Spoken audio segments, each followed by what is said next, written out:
Wolowitz. Although we never saw her, she was a big part of the show.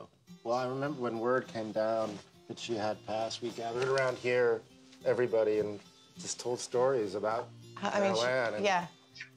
Cried a bit and laughed a lot, and then executive producer Steve Malaro and I went to Props and asked them to print up this photo of her, so she's been in every episode. Every episode, everyone loved her so much. All right, come on in.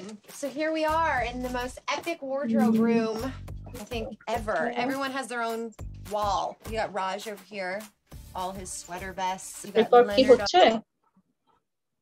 Yes, madam. Okay.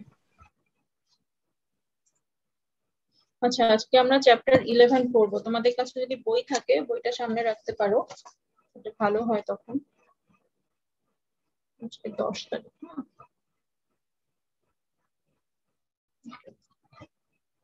তাহলে chapter 11 এর যে টপিকটা বা টাইটেলটা সেটা হচ্ছে solution thermodynamics. ঠিক আছে, সলিউশন থার্মোডাইনামিক্স কিন্তু ওটা থিওরি।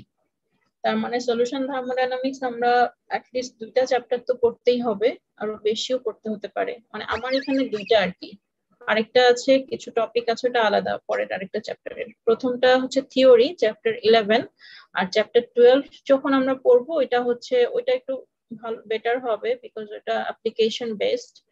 ওটা হলো ধরো রিয়েল লাইফ এক্সপেরিমেন্ট করলে তখন রেজাল্ট গুলি কেমন আসে, ওইটা হচ্ছে চ্যাপ্টার 12 এ।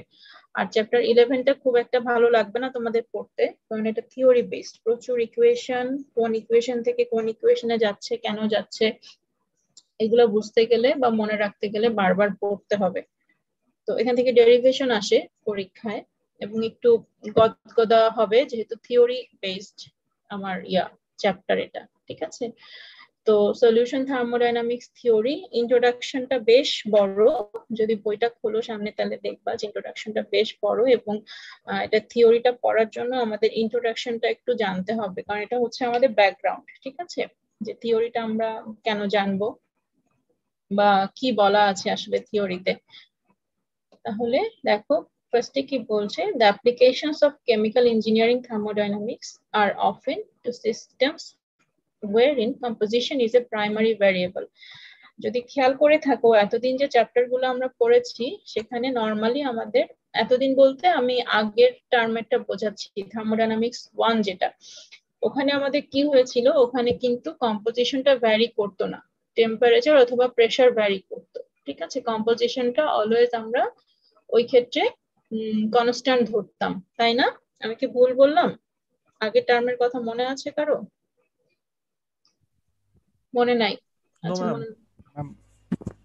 কম্পোজিশন ভ্যারি করতো, হ্যাঁ ওই কম্পোজিশন ভ্যারি করতো না আর কি। এইটাতে এই থিওরিতে দেখবা বা এই চ্যাপ্টারে দেখবা যে ইকুয়েশন গুলো একটু জটিল হয়ে যাচ্ছে, বিকজ টেম্পারেচার প্রেসারের সাথে আমরা কম্পোজিশনকেও ভ্যারি করাচ্ছি।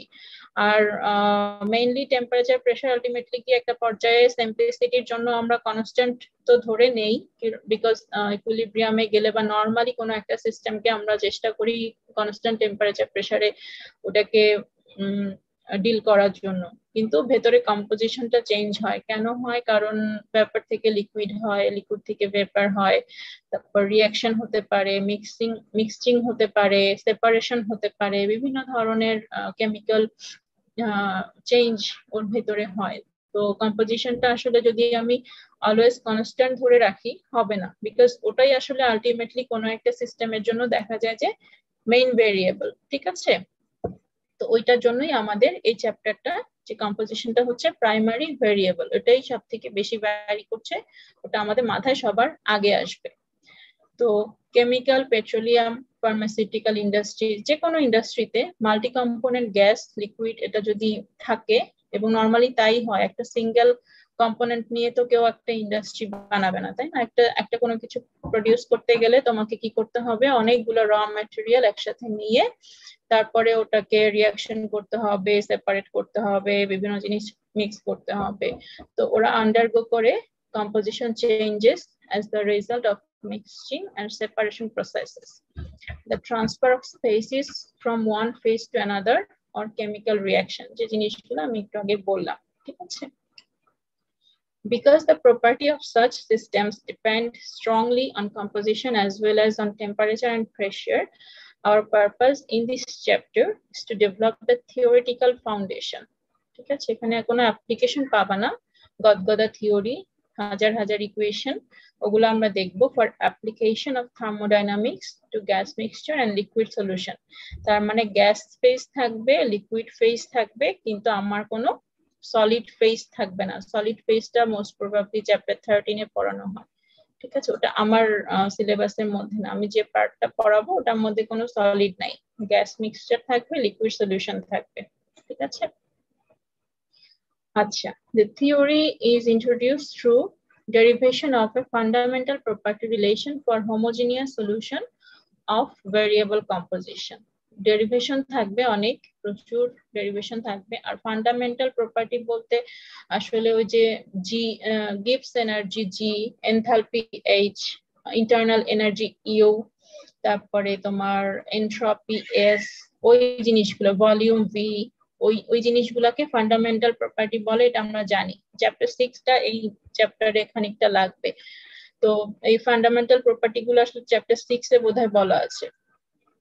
ঠিক আছে, তো ফান্ডামেন্টাল প্রপার্টি রিলেশন হোমোজেনিয়াস সলিউশনের জন্য। হেটারোজেনিয়াস সলিউশন নিয়ে আসলে আমরা এখানে ডিল করব না, বিকজ হেটারোজেনিয়াস সলিউশনে কি হয়, এক এক জায়গায় এক এক রকম কম্পোজিশন থাকে, তো ওটা তখন লোকাল বেসড হবে। আমি যদি ওভারঅল একটা সিস্টেম চিন্তা করি, তাহলে ওই সিস্টেমকে ইকুয়েশনের আন্ডারে আনতে গেলে আমাকে হোমোজেনিয়াস ধরে নিতেই হবে। ঠিক আছে, আদারওয়াইজ আমি করতে পারবো না। কিন্তু কম্পোজিশনটা ভ্যারি করছে, আমার কোনো একটা সলিউশনের ভেতরে বা কোনো একটা গ্যাস মিক্সচারে কম্পোজিশনটা কনস্ট্যান্ট না।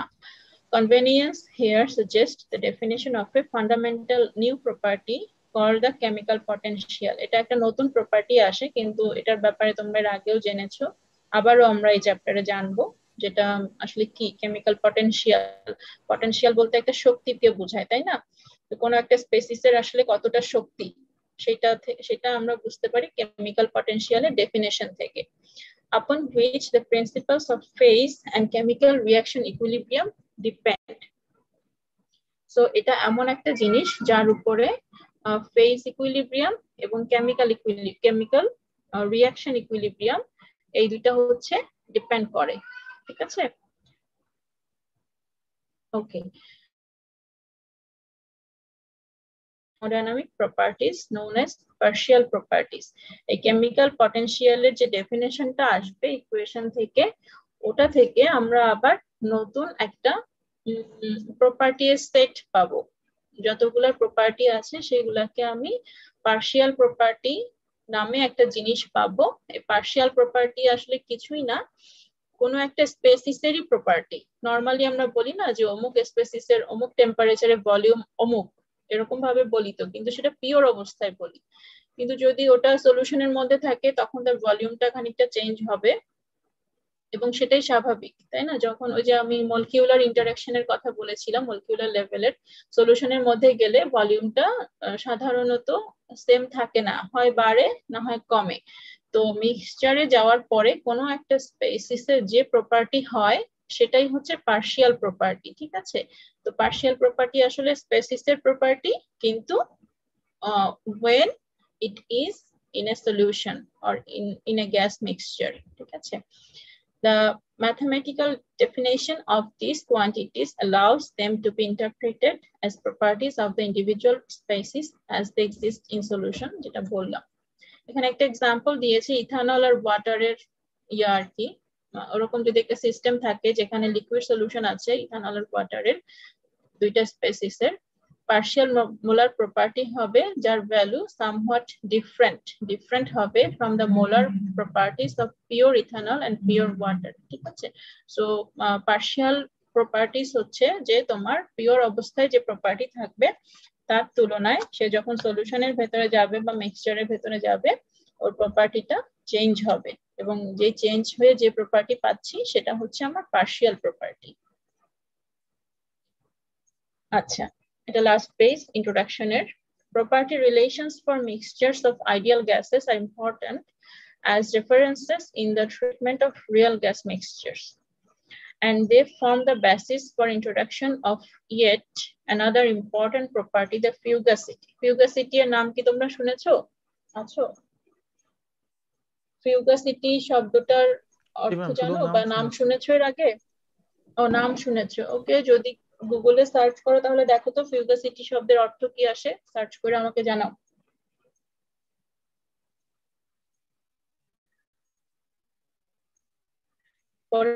ফিউগাসিটি অর্থ কি?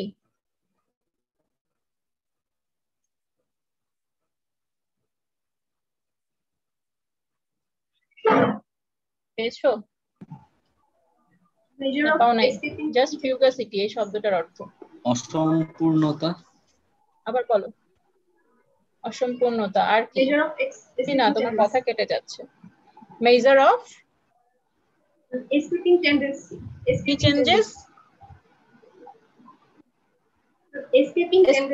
changes, right, escaping changes. তো ফিউগাসিটি হচ্ছে তোমার গ্যাসের জন্য হয়, ঠিক আছে।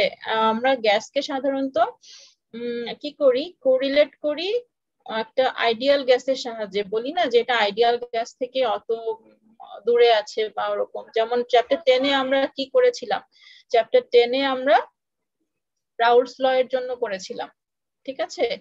রাউলস ল থেকে কতটুকু ডেফিয়েটেড হয়।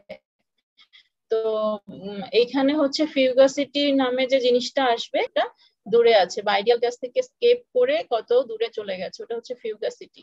ওকে, so related to the chemical potential, it is vital in the formulation of both phase and chemical reaction equilibrium relations. আচ্ছা, যখন করবো তখন আরো দেখবো যে এটা খুবই ভাইটাল একটা ফর্মুলা, যেখান থেকে যেটা আমার ফেজ ইকুইলিব্রিয়া হোক আর রিঅ্যাকশন ইকুইলিব্রিয়াই হোক, মানে রিঅ্যাকশন থাকুক বা না থাকুক, আমার একটা সিস্টেমে ফ্রিকোয়েন্সিটি জিনিসটা দরকার হয়। আচ্ছা, আরেকটা নতুন জিনিস আসবে, সেটা হচ্ছে এক্সেস প্রপার্টি। ঠিক আছে, এক্সেস মানে কি? অতিরিক্ত, তাই না? তো এক্সেস প্রপার্টি হলো আমার লিকুইড ফেজের জন্য, ঠিক আছে। এটা যেমন ফিউগাসিটি ছিল আমার গ্যাস ফেজের জন্য, আর এক্সেস প্রপার্টি হচ্ছে লিকুইড ফেজের জন্য বা সলিউশনের জন্য। They are based on an idealisation of solution behaviour called the ideal solution. যখনই এক্সেস প্রপার্টি নামটা আসবে তখনই আইডিয়াল সলিউশন বলে একটা জিনিস আসবে। যেমন আইডিয়াল গ্যাস বলে একটা জিনিস ছিল, ঠিক ওরকম আইডিয়াল সলিউশন নামেও একটা জিনিস আছে। সেখান থেকে কত ডেভিয়েটেড হয় বা কতটা অতিরিক্ত আছে, এটা যেমন স্কেপ করেছিল, আইডিয়াল গ্যাস থেকে স্কেপ করলো, এটা হচ্ছে আইডিয়াল সলিউশন থেকে কত অতিরিক্ত হইলো, ওরকম একটা ব্যাপার। Its role is like that of, আমাকে একটু সময় দাও, 1 মিনিট, ঠিক আছে।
হ্যালো, আছো? আচ্ছা, তো ওরকম এক্সেস প্রপার্টি হচ্ছে আমার আইডিয়াল সলিউশন থেকে কতটা দূরে বা deviated. Its role is like that of the ideal gas in that it serves as a reference for real solution behavior. আচ্ছা, real solution behaviorটা কতটা ইয়া হয়, রেফারেন্স হচ্ছে আমার আইডিয়াল সলিউশন, সেখান থেকে রিয়েল সলিউশনের বিহেভিয়ারটা কতটা চেঞ্জ হইলো, ঠিক আছে। Of particular interest is the excess gives energy. Excess property তো অনেক কিছু হতে পারে, excess enthalpy হতে পারে, excess internal energy হতে পারে, excess তোমার entropy হতে পারে, excess volume হতে পারে, কিন্তু আমাদের particular interest হবে excess gives energy, ঠিক আছে। A property which underlies the activity কোএফিসিয়েন্টটা আমরা আগের চ্যাপ্টারে দেখে আসছি। অ্যাক্টিভিটি কোএফিসিয়েন্ট কেন লেগেছিল আমাদের মনে আছে? রাউলস ল মডিফাইড, রাউলস লটারে মডিফাই করতে মনে আছে কারো? হ্যাঁ, মডিফাই করেছিল কেন, কার জন্য? আইডিয়ালিটি থেকে সে ডেভিয়েট করছিল সেজন্য। হ্যাঁ, ডেভিয়েট করছিল না, সিমিলার টাইপস অফ মলিকিউল না হলে তো। Right, similar type of molecule. কে বললা এটা? রোল কত? 18। রোল 18। ওকে, তুমি পাবা বোনাস মার্ক। নোট ডাউন করলাম। হ্যাঁ, আমার অ্যাক্টিভিটি কোএফিসিয়েন্ট এসেছিল হচ্ছে যে ওই যে একটা লিমিটেশন ছিল রাউলস ল এর, সিমিলার টাইপ অফ মলিকিউলস হইতে হবে, ওইটাকে ওভারকাম করার জন্য আমার অ্যাক্টিভিটি কোএফিসিয়েন্ট আসছিল। তার মানে ওটা আমার ওই সলিউশন বেসডই ছিল, কারণ রাউলস ল হচ্ছে মেইনলি সলিউশনের ক্ষেত্রে আমরা অ্যাপ্লাই করি। ওই যে একটা হেনরিস কনস্ট্যান্টের ম্যাথ দেখেছিলাম না, মনে আছে? কার্বনেটেড ওয়াটার, ওখানে ওয়াটারের জন্য আমরা রাউলস ল অ্যাপ্লাই করেছিলাম, আর কার্বন ডাই অক্সাইডের জন্য আমরা হচ্ছে হেনরিস ল অ্যাপ্লাই করেছিলাম, গ্যাস ল যেটা। ঠিক আছে, তো অ্যাক্টিভিটি কোএফিসিয়েন্ট সলিউশনের সাথে রিলেটেড, যেহেতু excess property real solution behaviour আমরা দেখবো, তো অবভিয়াসলি আমার অ্যাক্টিভিটি কোএফিসিয়েন্ট তখন চলেই আসবে। ঠিক আছে, রিলেট করতে পারছো জিনিসগুলা? একটা আরেকটার সঙ্গে কিন্তু সম্পর্কযুক্ত। ওকে, আমার কথা না বুঝলে আবার জিজ্ঞাসা করবো, কারণ এগুলা লাগবে, তা না হলে পরে যে বললাম গদগদা থিওরি, অনেকগুলা ইকুয়েশন, এগুলা একটার সঙ্গে আরেকটা তোমরা ইয়া করতে পারবা না। মানে পার্থক্যগুলো কোথায়, কেন এটা এরকম, কেন এটা ওরকম, এটা তখন আর রিলেট করা যাবে না। চেষ্টা করবা আমি যে আচ্ছা, তো এই যে ইন্ট্রোডাকশন এতগুলি পড়লাম, প্রপার্টি ডিপেন্ড করবে strongly not only on P and T, pressure আর টেম্পারেচার শুধু না, আমার কম্পোজিশনের উপরেও ডিপেন্ড করবে। ঠিক আছে, তো গ্যাস মিক্সচার এবং আইডিয়াল সলিউশন এই দুটো জিনিস হচ্ছে রিলেটেড, বিকজ গ্যাস মিক্সচারকে আমি আইডিয়াল সলিউশনের রেসপেক্টে কি করি, কম্পেয়ার করি বা দেখি যে এর ফিউগাসিটি কত বা কতটা দূরে আছে সে। আর নতুন কিছু টার্ম এসছে, কেমিক্যাল পটেনশিয়াল, পার্শিয়াল প্রপার্টি, ফিউগাসিটি এবং এক্সেস প্রপার্টি। ঠিক আছে, এক্সেস প্রপার্টি বলতে এই চ্যাপ্টারে মেইনলি এক্সেস গিভস ফ্রি এনার্জিটাই ওরা বেশি বলেছে। ওকে, আচ্ছা,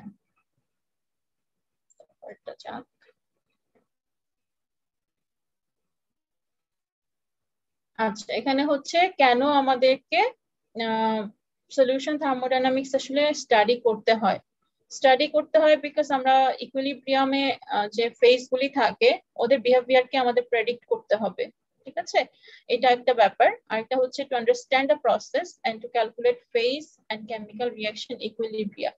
আমাদের লাইফে যেহেতু এই দুইটাকে ছাড়া আমরা চলতে পারি না, যে কোনো কেমিক্যাল প্রসেসেই ফেজ ইকুইলিব্রিয়া আর রিঅ্যাকশন ইকুইলিব্রিয়া কিছু একটা না একটা থাকবেই, তো আমাকে এই জন্য এটা বুঝতে হবে।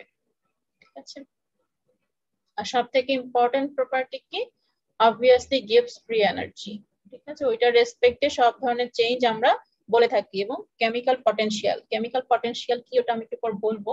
তো chemical potential gives free energy থেকেই আসে, মানে কেমিক্যাল পটেনশিয়ালের যে ডেফিনেশনটা এই চ্যাপ্টারে বলা হয়েছে সেটা আসলে গিভস ফ্রি এনার্জি এর রেসপেক্টে আমরা বলে থাকি। ঠিক আছে, যদি পিওর কম্পোনেন্ট হয় তাহলে পিওর কম্পোনেন্ট বলতে তো আমার আর কম্পোজিশন চেঞ্জের কোনো ব্যাপার নেই, তো গিভস এনার্জি তখন শুধুমাত্র প্রেসার আর টেম্পারেচারের ফাংশন। ঠিক আছে, কিন্তু যদি একটা মিক্সচার হয় এবং সেটা অবশ্যই হোমোজিনিয়াস হইতে হবে, হেটারোজিনিয়াস হইলে তো লোকালি আমাকে দেখতে হবে যে হেটারোজিনিয়াসের এখানে কি আছে ওখানে কি আছে, ওটা সম্ভব না। তো হোমোজিনিয়াস মিক্সচার হইলে তখন আমি একটা নির্দিষ্ট রিলেশন বের করতে পারি। সেখানে যদি আই সংখ্যক স্পেসিস থাকে n1 n2 ni, তখন আমার গিভস ফ্রি এনার্জি আবার ওই কত মোল স্পেসিস 1 আছে, কত মোল স্পেসিস 2 আছে, এরকম এগুলার উপরেও ডিপেন্ড করে। তো এগুলার মানে কিন্তু আবার তোমার x1 x2 xi, তাই না? যে টোটাল n দিয়ে যদি আমি ভাগ দেই তাহলে এখান থেকে x1 পাবো, এখান থেকে x2 পাবো, এরকম। তো আলটিমেটলি আমার কম্পোজিশন অথবা moles of different species in the mixture, এটার উপরে আমার জিটা ডিপেন্ড করে। আর যদি আমি পি আর টি কে কনস্ট্যান্ট করে দেই তখন কি হবে, এটার একমাত্র আমার কম্পোজিশনের ফাংশন হবে। ওকে, আচ্ছা, fundamental property relation. Fundamental property রিলেশনে কি বলছে দেখো, অবশ্যই তোমার গিভস ফ্রি এনার্জি বা এনথালপি, ভলিউম, এনট্রপি ওই জিনিসগুলো আসবে, ঠিক আছে। তো gives energy to the temperature and pressure in any closed system is expressed as, এত এটা 6.6 চ্যাপ্টার 6 থেকে আসছে, যে তোমার প্রেসার চেঞ্জ হইলে সেটা ভলিউম, টোটাল ভলিউমের সঙ্গে গুণ হয়, আর যদি টেম্পারেচার চেঞ্জ হয় ওটা negative value of entropy. Entropy যেখানেই থাকবে সেটা নেগেটিভই হবে। তোমরা যদি রিকল করতে পারো চ্যাপ্টার 6 এ যেটা ছিল। আর থার্মোডাইনামিক্স এর কোন ল, এটা সেকেন্ড ল আসে এনট্রপির কথা, নাকি কোন লতে আসে ভুলে গেছি। এটা হচ্ছে ইরিভার্সিবল একটা প্রপার্টি। তো তোমার লস, সিস্টেম থেকে এটা লস, ঠিক আছে। এটা নেগেটিভ আকারেই আসে সব ইকুয়েশনে, where n is the total number of moles of the system, ঠিক আছে। এই কোয়েশ্চেনটা চ্যাপ্টার 6 থেকে এসেছে। An appropriate application is to a single phase fluid in a closed system wherein no chemical reactions occur. তো তোমাকে ফার্স্টে সহজ সিম্পলিফাইড ওয়েতে যদি আমরা আগাই, তাহলে আমি প্রথমে বলছি যে একটা ক্লোজড সিস্টেম আছে, ঠিক আছে। ধরো একটা কোনো পাত্রের মধ্যে পুরোটা বন্ধ, তার ভেতরে এন আছে, এন সংখ্যক মোল আছে, সেটা রেসপেক্টে আমি করছি ইকুয়েশন গুলা ডিরাইভ করার চেষ্টা করছি, কিন্তু আমার এই ক্ষেত্রে কোনো কেমিক্যাল রিয়াকশন ঘটছে না, ঠিক আছে। কেমিক্যাল রিয়াকশন এই চ্যাপ্টারে আসলে নাই, ওটা 13 বা 14 এ গিয়ে তোমাদের পাওয়ার কথা। সো কেমিক্যাল রিয়াকশন নাই, একটা ক্লোজ সিস্টেম আছে। For such a system the composition is necessarily constant. যদি ক্লোজ সিস্টেম হয়, প্রথম লুকেই আমরা কি বুঝবো, যে আমার যেহেতু মোল নাম্বারটা কনস্ট্যান্ট এবং কোনো রিয়াকশন হচ্ছে না, তাহলে আমার কম্পোজিশনটাও নেসেসারিলি কনস্ট্যান্টই হওয়ার কথা। কম্পোজিশন আমার ফার্স্টে চেঞ্জ হচ্ছে না, ঠিক আছে। আমি যদি এটাকে এভাবে এনজি কে টোটাল গিভস ফ্রি এনার্জি যেটা, ওটাকে যদি প্রেসারের রেসপেক্টে চেঞ্জ করাই, তাহলে আমি এনভি পাবো যখন টেম্পারেচার কনস্ট্যান্ট, আর যখন এটাকে টেম্পারেচারের রেসপেক্টে করাবো তখন আমি এনএস পাবো, কিন্তু সেটা নেগেটিভ, এনট্রপি বলে নেগেটিভ, ঠিক আছে। দ্য সাবস্ক্রিপ্ট এন, এই যে এনটা, এটা ইন্ডিকেট করছে যে number of moles of the chemical species are held constant. এটা তো বুঝো, এখানে টি লেখা মানে হচ্ছে টেম্পারেচার কনস্ট্যান্ট, এখানে পি লেখা মানে হচ্ছে প্রেসার কনস্ট্যান্ট। তাহলে আমি যদি এন দিয়ে দেই এখানে, তার মানে কি হবে, এনটা আমার কনস্ট্যান্ট, ঠিক আছে। আচ্ছা, পরে পেজে যাই। For the more general case of a single phase, একটা সিঙ্গেল ফেজের জন্য open system, material may pass into and out of the system, and Ng becomes the function of the numbers of moles of the chemical species present. একটা single ফেজের মধ্যে material pass করছে সিস্টেমের ভেতরে বা বাইরে। ওভারঅল ওটা ক্লোজড থাকলেও সে হচ্ছে যে ভেতরে ভেতরে চেঞ্জ করছে, যেটা আমাদের ইকুইলিব্রিয়ামে হয়, তাই না। সো ওই রেসপেক্টে যদি একটু চিন্তা করতে পারো, তাহলে এনজিটা তখন আমার এই মোলের জন্য চেঞ্জ হবে, ঠিক আছে। এটা একটু নতুন ডেফিনেশন আসছে এখানে, যে মোর জেনারেল কেসে একটা সিঙ্গেল ফেজ থাকলে যদি ওপেন সিস্টেমটা আমি কনসিডার করি, এটা ইন্টারচেঞ্জ করতে পারবে ম্যাটার উইথিন ইটস সারাউন্ডিংস, ঠিক আছে। সারাউন্ডিংস এর সাথে সে এটার মানে যে ফেজটা আছে আমার ক্লোজ সিস্টেমের ভেতরে, যে ফেজটা আছে ওর আশেপাশে তো কিছু জিনিসপত্র থাকবে যেটাকে আমরা সারাউন্ডিংস বলে জানি, ঠিক আছে। ওইটার সাথে সে তার ম্যাটেরিয়াল গুলোকে এক্সচেঞ্জ করতে পারবে। সো যদি আমি মাইক্রো লেভেলে দেখি, তাহলে মাইক্রো লেভেলে আমার সিস্টেমটা ওপেন, ঠিক আছে, যেটা ইকুইলিব্রিয়ামেও আমরা দেখেছিলাম। কিন্তু ম্যাক্রো লেভেলে যখন আমি ওভারঅল দেখছি, আমার কাছে মনে হচ্ছে সিস্টেমটা ক্লোজড, মানে বাইরে থেকে কিছু ঢুকবে না, ভেতর থেকেও কিছু যাবে না বাইরে, এরকম একটা ব্যাপার। তো যদি এটা ওপেন সিস্টেমের মতো আমি চিন্তা করি, তাহলে আমার এনজিটা N1 N2 Ni সবার সাথেই তখন চেঞ্জ হবে, ঠিক আছে। এবং টোটাল ডিফারেন্সিয়াল ফর্মটা আমার, এই দুটো তো আগেই দেখেছি, থার্ড একটা টার্ম আসবে সেটা এরকম। এখানে দেখো অনেকগুলো জিনিস আছে, এই ফর্মটা কি এর আগে দেখেছো? এরকম একটা ফর্ম দেখেছো তোমরা? না দেখো নাই? দেখো নাই? আচ্ছা ঠিক আছে, তাহলে আমি বুঝাই দেই। এটা হচ্ছে Ng total gives energy, because শুধু G বা শুধু V আর শুধু H এগুলা কি বলতো, এগুলা মোলার ভ্যালু, মানে এক মোলের জন্য কতটুকু হয়, ইউনিট পরিমাণের জন্য ভ্যালু। তো ওটাকে যদি আমি টোটাল মোল দিয়ে গুণ করি, তো আমি একটা সিস্টেমের টোটাল গিভস ফ্রি এনার্জি পাবো, ঠিক আছে, বা টোটাল প্রপার্টি পাবো। টোটাল প্রপার্টি পেতে গেলে আমাকে মোল দিয়ে অথবা ম্যাস দিয়ে গুণ করতে হবে। আচ্ছা, তো Ng টোটাল যে গিভস ফ্রি এনার্জিটা, ওইটাকে আমি চেঞ্জ করছি কার রেসপেক্টে, Ni, মানে যে কোনো একটা স্পেসিসের রেসপেক্টে, ঠিক আছে। কিন্তু তখন আমার কনস্ট্যান্ট আছে, দেখো পিটি তো কনস্ট্যান্ট আছেই, এই দুইটা টার্ম আগেই চলে গেছে। আরেকটা জিনিস আছে Nj। Nj হলো এই আই বাদে বাকি সব স্পেসিস, ঠিক আছে। ধরো তোমার তিনটা জিনিস আছে, ইথানল, মিথানল, প্রোপানল। তুমি ইথানলের জন্য যদি Ng কে চেঞ্জ করাও, তাহলে তোমার মিথানল এবং প্রোপানল কনস্ট্যান্ট থাকতে হবে, এর রেসপেক্টে এগুলো চেঞ্জ হচ্ছে এটা ধরবো না, ঠিক আছে। আবার যখন আমি এখানে মিথানলের জন্য করব, তখন ইথানল আর প্রোপানল আমার এটা কনস্ট্যান্ট থাকবে। আবার যখন প্রোপানলের জন্য এটাকে চেঞ্জ করাবো, তখন বাকি দুইটা কনস্ট্যান্ট থাকবে। এভাবে করে আমি তিনটা টার্ম পাবো, তাই না, যে তিনটা তোমার স্পেসিসের জন্য টোটাল যে গিভস ফ্রি এনার্জি ওটা কত চেঞ্জ হচ্ছে। ওই হ্যাঁ বলো, কিছু বলবা? আচ্ছা, তো ওই তিনটাকে যদি আমি অ্যাড করে দেই, সামেশন করি, তাহলে আমি টোটাল চেঞ্জ পাবো। Total change with respect to what, with respect to the mole number, ঠিক আছে। তো এতক্ষণ আমি ক্লোজ সিস্টেমে আগে যখন ছিলাম পিটি দেখেছি, যখন এটাকে ওপেন হিসাবে দেখতেছি, মাইক্রো লেভেলে চিন্তা করতেছি, তখন এটা টেম্পারেচারের সাথেও যেমন চেঞ্জ হচ্ছে, প্রেসারের সাথেও চেঞ্জ হচ্ছে, সেই সাথে মোলের সাথেও চেঞ্জ হচ্ছে, এবং মোলগুলিকে সবগুলিকে অ্যাড করলে আমি মোলের রেসপেক্টে বা ম্যাসের রেসপেক্টে টোটাল যে ভ্যালুটা পাবো, ওটা হচ্ছে এরকম একটা তোমার ইয়া দিয়ে ডেফিনেশন আসে, ঠিক আছে। এটা একটু নতুন টার্ম, বা টার্ম গুলো আমরা আপাতত বুঝলাম, এটা নিয়ে আরো ফার্দার কাজ আছে। আচ্ছা, এই টার্মটা মনে রাখবা, এরকম এই ফর্মটা মনে রাখবা আর কি, যে Ni এর রেসপেক্টে চেঞ্জ করা হয় যখন পিটি Nj কনস্ট্যান্ট থাকে, সেটাকে এরকম ভাবে আমি লিখতে পারি। The derivative in the final term is given its own symbol and name. মানে এই ডেরিভেটিভটা এতটাই ইউজফুল আমাদের থার্মোডাইনামিক্স এ, সলিউশন থার্মোডাইনামিক্স এ, যে এটার একটা আলাদা আমি সিম্বল এবং নাম দিয়েছি, এবং সেখান থেকেই আমার কেমিক্যাল পটেনশিয়াল জিনিসটা আসছে, ঠিক আছে। তো যে কোনো একটা স্পেসিস আই এর জন্য আমি কেমিক্যাল পটেনশিয়াল কি পাবো, Ng, Ni এর রেসপেক্টে আমি চেঞ্জটা দেখতেছি, আর আমার কনস্ট্যান্ট আছে বাকি জিনিসগুলি, ঠিক আছে। এটাকে আমি কেমিক্যাল পটেনশিয়াল বলতেছি, কোনো একটা স্পেসিসের যে চেঞ্জ হচ্ছে, গিভস ফ্রি এনার্জি চেঞ্জ হচ্ছে, সেটা হচ্ছে কেমিক্যাল পটেনশিয়াল। আচ্ছা,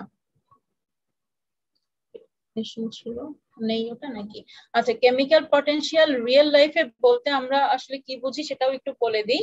কেমিক্যাল পটেনশিয়াল বলতে আসলে কোনো একটা সিস্টেমের রেসপন্স করার বা কাজ করার যে সামর্থ্য, সেটাকেও ইনডিরেক্টলি মেইন করে, ঠিক আছে, যে ওর পটেনশিয়াল কতটা। এটা ধরো দুইটা ফেজ যদি থাকে, দুইটা ফেজ যখন ইকুইলিব্রিয়ামে থাকবে, তার মানে কি আমার কেমিক্যাল পটেনশিয়াল তখন সমান। ফেজ 1 এ তার যে পটেনশিয়াল আছে, ফেজ 2 তেও সেই একই পটেনশিয়াল নিয়ে সিস্টেমটা বসে আছে। তো ওই মুহূর্তে সিস্টেমটা স্টেবল। কিন্তু তার আগে যতক্ষণ আমার ইকুইলিব্রিয়ামে পৌঁছাই নাই, ততক্ষণ মিউ আই এর একটা ভ্যালু থাকে, মানে ডিফারেন্স থাকে আর কি, দুইটা ফেজের মধ্যে ডিফারেন্স থাকে। ওই ডিফারেন্সের কারণেই সে ফেজ চেঞ্জ করে ওই স্পেসিসটা, ঠিক আছে। কিন্তু আলটিমেটলি কি হয়, যখন ইকুইলিব্রিয়ামে যায়, তখন তার কাজ করার সামর্থ্য সমান হয়ে যায়। তো পটেনশিয়ালটা যখনই সমান হয়ে যায়, তখনই আমি একটা ইকুইলিব্রিয়াম সিস্টেম পাই। ওকে, বোঝা গেছে ব্যাপারটা? তো এর রিয়েল লাইফ মিনিং হচ্ছে অনেকটা ওই রকম, ঠিক আছে। Ni এর রেসপেক্টে যে চেঞ্জ, ওই চেঞ্জটা যখন দুইটা ফেজে সমান হয়ে যায়, তখন আর আমার ফেজ চেঞ্জ হয় না, বা ম্যাক্রো লেভেলে দেখতে মনে হয় ইকুইলিব্রিয়াম। আচ্ছা, তো ওটা হচ্ছে কেমিক্যাল পটেনশিয়াল বলতে আমরা রিয়েল লাইফে কি বুঝতে পারি সেটা আমি একটু বললাম। এই ডেফিনিশন সহ বলো, কিছু বলবা? আচ্ছা, এই ডেফিনেশন সহ ফার্স্ট টু পার্শিয়াল ডেরিভেটিভ যদি রিপ্লেস করি আমি, এর আগে দেখো এই যে ছোট করেছে, আগের ইকুয়েশনটা একটু ছোট করেছি, কিভাবে করেছে দেখো, এই মিউ আই কে বসিয়েছে এটার জায়গায়, ঠিক আছে, থার্ড টার্মে, তার মানে মিউ আই ডিএনআই হবে থার্ড টার্মটা বা ফাইনাল টার্মটা সামেশনের ভেতরে। আর এই দুইটার ভ্যালু কি হবে, এটা আগের পেজে ছিল, এই দেখো, এটার মানে হচ্ছে এনভি, আর টি এর রেসপেক্টে যেটা চেঞ্জ হচ্ছে ওটা হচ্ছে এনএস বা এখানে, ওকে। তো এটার সাথে একটা টার্ম অ্যাড হয়েছে, সেটা হচ্ছে এই টার্মটা, সেটা হচ্ছে এই যে, ওকে। সো এই যে 6.6 যে টার্মটা ছিল আমার কোন একটা স্পেসিসের জন্য একটা সিস্টেমে, সেটাই যখন আমি একটা মিক্সচারের জন্য করলাম, একটা নতুন টার্ম অ্যাড হইলো, সেটা হচ্ছে এন আই এর রেসপেক্টে আমার কেমিক্যাল পটেনশিয়ালের যে সামেশন, মাল্টিপ্লিকেশনের যে সামেশন, ঠিক আছে। তো ওইটা ছিল পিওর স্পেসিস, যখন তোমার আই একটাই, তখন আর এই টার্মটা ছিল না, বিকজ এটা তো আমার চেঞ্জ হচ্ছে না।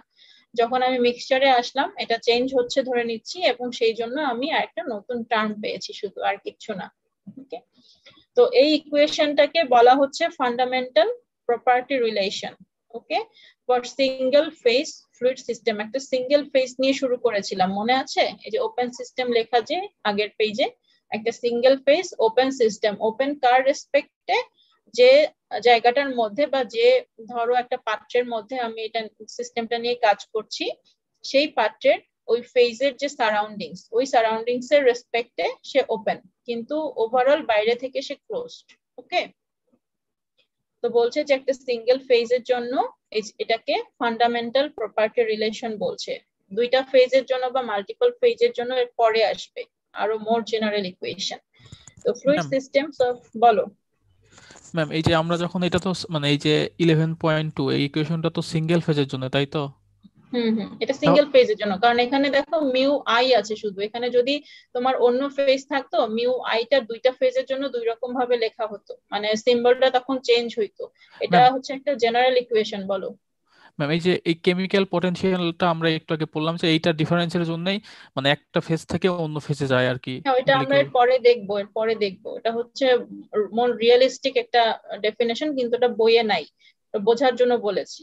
এটা যখন তোমার ডিফারেন্সটা থাকবে, ও ড্রাইভিং ফোর্স হিসেবে কাজ করে, মানে ডিফারেন্স থাকলে সে ফেজ চেঞ্জ করবে, যদি দুইটা ফেজে সেম হয়ে যায় তখনই দেখবা যে ওটাকে তখন ইকুইলিব্রিয়াম বলা হয়। এটা যখন মাল্টিপল ফেজ আসবে তখন ওই ডেফিনেশনটা পেয়ে যাবা, এটা আমি আগেই বলে দিয়েছি। এই, আর কিছু না। আর মানে আমি বলতেছিলাম কি, মানে এই যে বলো, এটা সিঙ্গেল ফেজের জন্য কেমিক্যাল পটেনশিয়ালটা কেন আসতেছে, মানে যদি এটা ডিফারেন্সের জন্য একটা ফেজ থেকে আর একটা ফেজে যায়, তো এখানে তো শুধু কারণ একটাই ফেজ একটা আছে। সিঙ্গেল না, সে যাক, সেটা অসুবিধা নাই, কিন্তু সিঙ্গেল ফেজে থাকলেও তো তার একটা পটেনশিয়াল থাকে, তার কাজ করার একটা শক্তি থাকে না।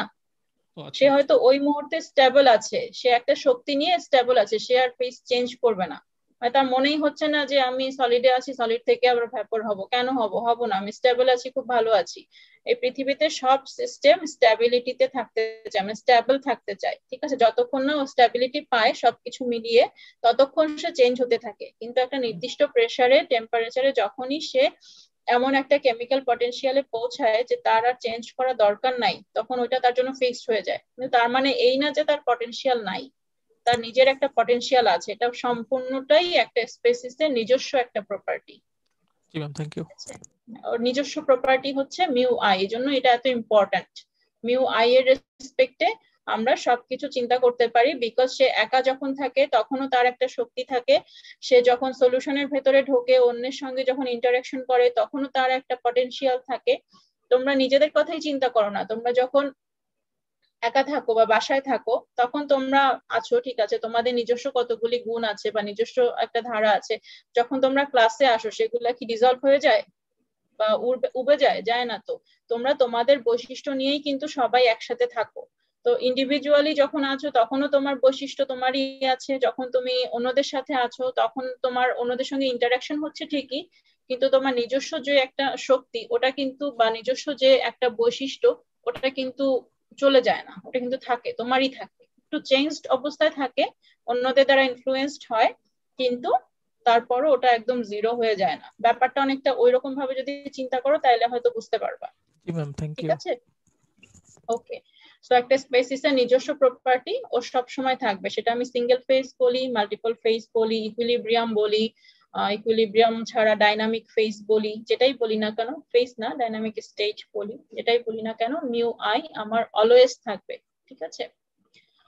সো ইকুয়েশন এটা হচ্ছে fundamental property relation for single phase fluid systems of variable mass and composition. Variable mass কেন বললাম, কারণ এটা আমি ওপেন সিস্টেম হচ্ছে মাইক্রো লেভেলে ওপেন সিস্টেম চিন্তা করছি, যে সারাউন্ডিং এর সঙ্গে সে ম্যাসটা চেঞ্জ করছে বা তার কম্পোজিশন বলতে মোলকে সে এক্সচেঞ্জ করতে পারবে চাইলে, সেই হিসাবে আমি একটা ইকুয়েশন ড্র করেছি।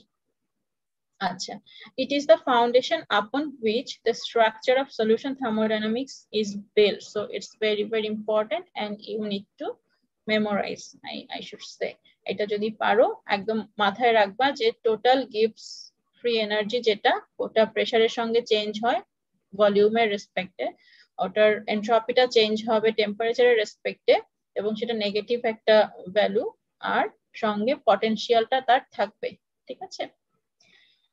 For the special case of 1 mole of solution, যদি n equals to 1 হয় তখন আমি জাস্ট ni যেটা এখানে লিখেছি না, এটাকেই xi দিয়ে প্রকাশ করতে পারি, ঠিক আছে, বিকজ xi সমান সমান কি ni বাই n। তো n এর ভ্যালু যদি 1 হয় তখন আমার ni এর জায়গায় xi আমি লিখতেই পারি, তখন এই ভ্যালুগুলা 1, এটা 1, এটা 1, তো এটা সিম্পলিফাইড হয়ে তখন dg equals to vdp minus sdt plus summation of mu I dxi এরকম হবে, ঠিক আছে। আচ্ছা, নেক্সট পেজে গেলাম। কেমিক্যাল পটেনশিয়ালটা নিয়ে আজকে একটু দেখি যে আসলে এটা কি। এর আগে তো সিঙ্গেল ফেজ দেখলাম, এখন দেখো দুইটা ফেজ বলতেছে, দুইটা ফেজ যদি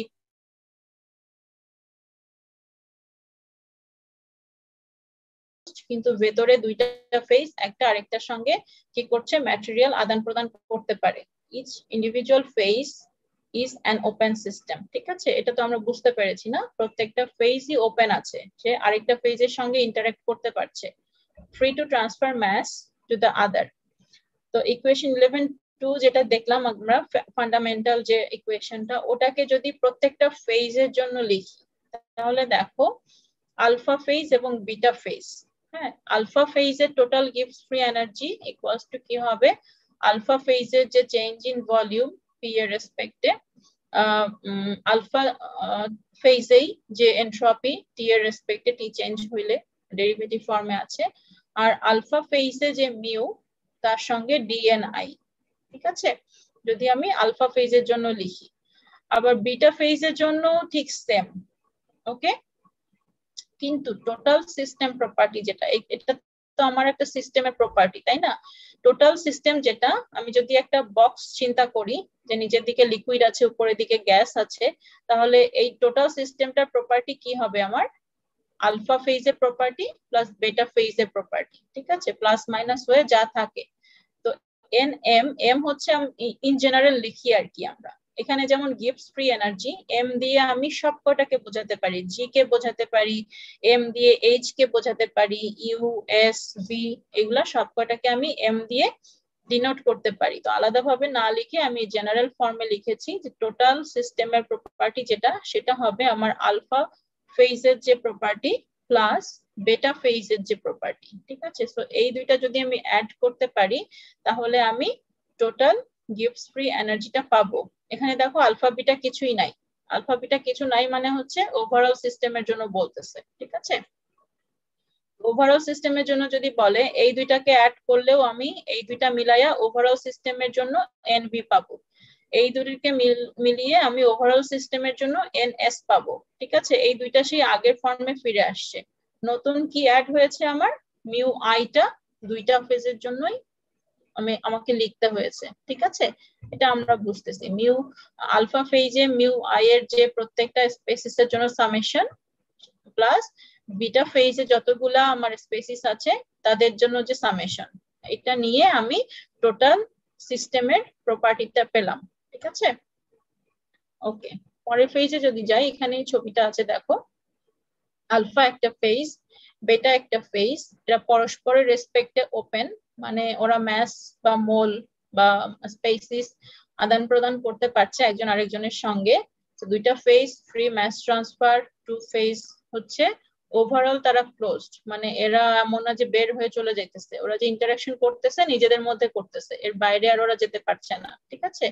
তো এবং যদি ইকুইলিব্রিয়ামে হয় তখন কি হয়, ইকুইলিব্রিয়ামে থাকলে এইটার যে টোটাল একটা ফেজের যে টোটাল আমার কেমিক্যাল পটেনশিয়ালের চেঞ্জ আর আরেকটা ফেজের যে কেমিক্যাল পটেনশিয়ালের চেঞ্জ এটা জিরো হবে, ঠিক আছে। এটা হচ্ছে ইকুইলিব্রিয়ামের ডেফিনেশন, যে এখান থেকে আমার যে চেঞ্জটা হচ্ছে আর এখান থেকে যে চেঞ্জটা হচ্ছে, ভেতরে ভেতরে চেঞ্জ ঠিকই হচ্ছে কিন্তু ওভারঅল এটা জিরো, ঠিক আছে। তো এটা যদি আমি লিখি তাহলে আমার আবার জানি কি আমরা এটা হবে, মানে এখান থেকে যতটুকু মোল আমার এখানে যাচ্ছে এটাকে যদি আমি পজিটিভ ডিরেকশন ধরি, এখান থেকে মোল যখন আমার এখানে আসবে এটা নেগেটিভ হবে, মানে যে জিনিসটা এই ফেজের জন্য পজিটিভ যে অ্যাড হচ্ছে ঠিক সেই জিনিসটাই এই ফেজের জন্য নেগেটিভ, ঠিক আছে। সো আলফাটা যদি আমার পজিটিভ হয় বিটাটা হবে আমার নেগেটিভ, এটা তো বুঝো, এক ফেজ থেকে বেরোচ্ছে আরেক ফেজে ঢুকছে, সো ঢোকাটা আমি যখন পজিটিভ ধরবো বের হওয়াটাকে আমার নেগেটিভ ধরতে হবে এন্ড ভাইস ভার্সা। তো এই ডেফিনেশনটা যদি আমি এখানে বসাই তাহলে দেখো যে আমার ডিএনআই আলফা দুই জায়গাতেই থাকবে কিন্তু এটা তখন নেগেটিভ হয়ে যাবে। ওকে, নেগেটিভ হয়ে গেলে দেখো তোমার এইটা তো এই ইকুয়েশন থেকে আমি কি বুঝতে পারি, এই ইকুয়েশন থেকে এই জিনিসটা তো আর জিরো হবে না, যখন আমার একটা চলমান প্রসেস আছে তখন এটার একটা আরবিট্রারি ভ্যালু থাকবে, ঠিক আছে। এটা তো আমরা বুঝি যে কতগুলা মাল্টিপ্লিকেশন ফর্মে যদি আমার কি থাকে, কতগুলি প্যারামিটার থাকে বা কতগুলি এরকম ভ্যারিয়েবল থাকে ইকুয়েশনের মতো, তাহলে প্রত্যেকটা আলাদা আলাদা করে জিরো হয়, কিন্তু এই ইকুয়েশনে দুইটা আছে, এটা আমার জিরো না, তাহলে কে জিরো, ডান পাশ যদি জিরো হইতে হয় এইটাকে আমার জিরো হইতে হবে, ঠিক আছে। আমি বলেছিলাম কি তারা ইকুইলিব্রিয়ামে আছে, ইকুইলিব্রিয়ামে থাকলেও এটা জিরো হবে না, এটা জিরো হবে। এটা জিরো হওয়া মানে কি, আলফা ফেজের যে পটেনশিয়াল আর বিটা ফেজের যে পটেনশিয়াল দুইটা সমান, নট নেসেসারিলি যে পটেনশিয়ালটাই জিরো, যে আলফা ফেজের মিউ আই জিরো বিটা ফেজের মিউ আই জিরো, না, ওদের নিজস্ব কিছু পটেনশিয়াল থাকবে যে ফেজেই থাকুক না কেন, জাস্ট ইকুইলিব্রিয়াম হইলে আমার এই পটেনশিয়ালটা কি হবে, ইকুয়াল হবে। ইকুয়াল হইলে তখন কি হবে, ওভারঅল যে চেঞ্জটা আমি দেখি বাইরে থেকে কনস্ট্যান্ট হয়ে গেছে ওই চেঞ্জটা তখন সেম হবে। ওকে, চেঞ্জটা সেম হয় বলে আমি আমার কাছে মনে হয় এটা ইকুইলিব্রিয়াম বা জিরো ডাইনামিক অবস্থানে আছে। সো এটার ইয়াকি সামারি কি, at constant pressure and temperature দুইটা ফেজ যদি থাকে ইকুইলিব্রিয়ামে তখন chemical potential of each species is the same in both phases। এখানে দুই রকম জিনিস আছে, স্পেসিস আছে, ফেজ আছে। তো ইথানল মিথানল দুইটাকে যদি আমি চিন্তা করি, আলফা ফেজে ইথানলের যে পটেনশিয়াল বিটা ফেজেও ইথানলের একই পটেনশিয়াল, ঠিক আছে। অথবা যদি ওয়াটার আর ইথানল ধরি, আলফা ফেজে ওয়াটারের যে পটেনশিয়াল থাকবে বিটা ফেজেও ওয়াটারের একই পটেনশিয়াল থাকবে। ব্যাপারটা অনেকটা এরকম, কখন, যখন ইকুইলিব্রিয়ামে থাকবে। কথাটাকে যদি আমি ঘোরায়া বলি যে যদি ইকুইলিব্রিয়াম কোনো সিস্টেম হতে হয় তাহলে দুইটা ফেজে বা মাল্টিপল ফেজে সেম স্পেসিসের পটেনশিয়াল সেম হবে, ঠিক আছে। সো এখান থেকে আমার ইকুইলিব্রিয়ামের একটা তোমার ডেফিনেশন চলে আসে, আরেকটা ডেফিনেশন চলে আসে, সেই ডেফিনেশনটা হচ্ছে কেমিক্যাল পটেনশিয়ালের রেসপেক্টে ইকুইলিব্রিয়াম আমি কখন বলতে পারবো, যখন আমার একটা স্পেসিসের কেমিক্যাল পটেনশিয়াল ডিফারেন্ট ফেজে সমান হবে, তখন তাদেরকে আমি বলবো যে এই ফেজগুলা পরস্পরের সাথে ইকুইলিব্রিয়ামে আছে। ওকে, এটা কি ক্লিয়ার হয়েছে? বলো। ওই এখানে D N I alpha equal to minus D N I beta, এটা কিভাবে হলো? এটা হয়েছে কারণ তুমি ধরো এই আলফা ফেজের রেসপেক্টে যেটা আসতেছে এটাকে যদি পজিটিভ ধরো, মানে অ্যাড হচ্ছে ওর সাথে, এটা যখন যাইতেছে এটাকে কি পজিটিভ ধরবা না নেগেটিভ ধরবা? নেগেটিভ। নেগেটিভ, সেটাই এখানে বলেছি, যেটা আমার আলফা ফেজে অ্যাড হচ্ছে আবার বিটা ফেজের জন্য সেটা আমার আলফা ফেজ থেকে ব্যয় হয়ে যাচ্ছে বা বের হয়ে যাচ্ছে, এজন্য এটা যদি পজিটিভ হয় এটা নেগেটিভ হবে, এরকম একটা ব্যাপার। মানে শুধু ইকুইলিব্রিয়ামই তো এই সম্পর্কটা ইউজ করতে পারবো?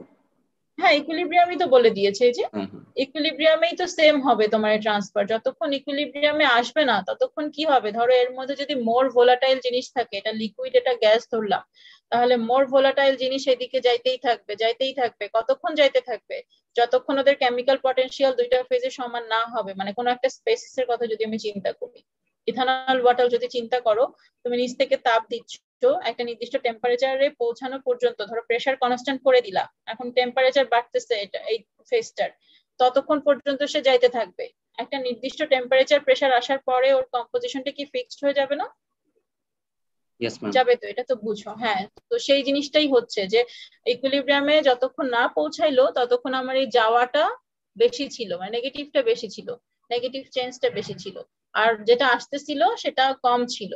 ঠিক আছে, কিন্তু যখনই আমি ইকুইলিব্রিয়ামে পৌঁছাই গেলাম, একটা নির্দিষ্ট টি তে গেলাম, তখনই কি হইলো, ওর কম্পোজিশনটা যখন ফিক্সড হয়ে গেল যে আর চেঞ্জ হবে না একটা নির্দিষ্ট টেম্পারেচারে, তখনই তার ওই যে যাওয়া আসা এটা সেম হয়ে গেল। কিন্তু সেটা ইকুইলিব্রিয়ামই হইতে হবে, ইকুইলিব্রিয়াম না হইলে এটা সম্ভব না। ক্লিয়ার? হ্যাঁ ইয়েস ম্যাম। ওকে, বলো আর কারো কোশ্চেন আছে? ম্যাম এই যে আমাদের যখন এই সিস্টেমটা ইকুইলিব্রিয়ামে আছে তখন টেম্পারেচারও কনস্ট্যান্ট হয়ে যাবে, প্রেসারও কনস্ট্যান্ট হয়ে যাবে, তাই তো? টেম্পারেচার প্রেসার তো অবশ্যই কনস্ট্যান্ট। আচ্ছা এই ম্যাম। দেখো আমি এই দুইটা নিয়ে কাজ করতেছি, এই দুইটা আমার নাই, মানে এদের চেঞ্জ হচ্ছে না। জি ম্যাম। আমি বললাম না এই চ্যাপ্টারে হচ্ছে তোমার টেম্পারেচার প্রেসার ভ্যারি করতে হবে না, এই চ্যাপ্টারে তোমাকে মেইনলি কি ভ্যারি করতে হবে, ইন্ট্রোডাকশনে বলে আসলাম কম্পোজিশন ভ্যারি করতে হবে। তার মানে ওই ট্রান্সফার অফ ম্যাস ওইটাই আমাদের মেইন কনসার্ন। বলো। আমি বলতেছি কি, টেম্পারেচার আর প্রেসার যদি কনস্ট্যান্ট হয় তাহলে ম্যাম ভ্যাপর ফেজে যে কম্পোজিশন বা যে অ্যামাউন্টটা থাকবে আর মানে লিকুইড ফেজে যে অ্যামাউন্টটা থাকবে এই দুটো তো ডিফারেন্ট হবে। তো ডিফারেন্ট যদি মানে কম্পোজিশনের অ্যামাউন্টটা যদি ডিফারেন্ট হয় তাহলে কেমিক্যাল পটেনশিয়াল দুইটা সেম হয় কিভাবে? হ্যাঁ, কারণ ওর নিজস্ব ইয়া তো ফেজের রেসপেক্টেও আলাদা হবে যদি ইকুইলিব্রিয়াম না থাকে, কিন্তু কেমিক্যাল পটেনশিয়াল সেম হচ্ছে তো, ইকুইলিব্রিয়ামে গেলে নির্দিষ্ট টেম্পারেচার প্রেসারে একটা স্পেসিসের কি আলাদা পটেনশিয়াল হবে নাকি? পটেনশিয়াল এক বলেই তো সে আর চেঞ্জ হচ্ছে না। মানে এখানে কম্পোজিশনের কোনো ব্যাপার নাই, কম্পোজিশনের ব্যাপার নাই। ইকুইলিব্রিয়ামে গেলে তোমার কম্পোজিশন যাই হোক না কেন তার নিজের যে প্রপার্টি থাকবে, ফেজ আলাদা হইলে তার ওই ইকুইলিব্রিয়াম থাকলে পটেনশিয়ালটা সেম হবে। পটেনশিয়াল যতক্ষণ আলাদা থাকবে ততক্ষণ তোমার ট্রান্সফার হবে, পটেনশিয়াল যদি আলাদা হয়ে যায়, আলাদা না হয় সেম হয়ে যায়, তখন আর কোনো ট্রান্সফার থাকবে না। এর সঙ্গে কম্পোজিশন এখানে আছে, এখানে কোনো কম্পোজিশন নাই, এখানে শুধু চেঞ্জ ইন মোল আছে। দেখো ইকুয়েশন দেখে কথা বলো, এখানে কোনো কম্পোজিশন কি দেওয়া আছে? এখানে কোনো কম্পোজিশন দেওয়া নাই। আর কম্পোজিশন তো তোমার জিরো না, এই জিনিসটা জিরো না, এই জিনিসটা চেঞ্জ হবে, বুঝতেছো? এটা একটা স্পেসিসের নিজস্ব বৈশিষ্ট্য, কিন্তু কম্পোজিশন নিজস্ব বৈশিষ্ট্য না, কম্পোজিশন তোমার সলিউশনের উপর ডিপেন্ড করে। এবং সে স্টেবিলিটিতে যখন যাবে তার ওই কম্পোজিশন টেম্পারেচার প্রেসার সব এমন ভাবে ফিক্সড হবে যে তার পটেনশিয়ালটাও সেম হয়ে যাবে। জি ম্যাম, ঠিক আছে। বুঝছো? আরো পড়ো, আরো পড়লে আরো জানতে পারবা, এইটুকুতেই তো সব পুরাটা আসবে না। আচ্ছা, আরো পড়তে হবে, আরো পড়লে তখন আরো ক্লিয়ার হবে। আর বইটা পড়বা, বইয়ে দেখবো অনেক লেখা আছে, সব লেখা তো আর এখানে দেওয়া যায় না, তখন কি হয়, তখন ওই দেখা যায় যে পুরাটা হয়তো আসে না লেকচারে, বইটাও সাথে সাথে পড়তে হবে। এই জন্য আমি বলি যে যখনই আসবা বইটা সাথে রাখবা। ঠিক আছে, এটা তো বাইনারি মিক্সচারের জন্য, বাইনারি দুইটা ফেজের জন্য ছিল। এখন যদি আমার মাল্টিপল ফেজ হয় তাহলে সেম জিনিসটাই এরকম হয়, যতগুলি ফেজ থাকবে, তিনটা ফেজই তো আমরা নর্মালি জানি, তো সলিড লিকুইড আর গ্যাস, ওইটার জন্য প্রত্যেকটা ফেজেই তার পটেনশিয়ালটা বেশি হবে, সেম হবে। ঠিক আছে, কম বেশি না। 5 ফেজ থাকলে ইকুইলিব্রিয়ামে এন যদি টোটাল নাম্বার অফ স্পেসিস হয় তাহলে আমার এরকম হবে, এবং প্রত্যেকটা স্পেসিসের জন্যই এটা হবে। μ1 μ2 μ3 প্রত্যেকের জন্য তুমি এই রিলেশনটা তোমার ভ্যালিড। ঠিক আছে, সো কনস্ট্যান্ট টেম্পারেচার প্রেসার যদি থাকে, multiple phase are in equilibrium when chemical potential of each species is the same in all phases. ঠিক আছে, ওকে, পরে আছে পার্শিয়াল প্রপার্টি। পার্শিয়াল প্রপার্টিটা আজকে আর পড়ানোর সময় নাই, কেমিক্যাল পটেনশিয়াল পর্যন্ত পড়ো, মাত্র কয় পেজ, 1 2 3 4 পেজও মনে হয় পড়াইনি আমি, বই যদি সামনে থাকে তাহলে দেখতে পাবা। ঠিক আছে, তাহলে এই হচ্ছে তোমাদের রেকর্ডিংটা পজ করি। আচ্ছা, আজকে রোল কল করি। রোল 1 আছো?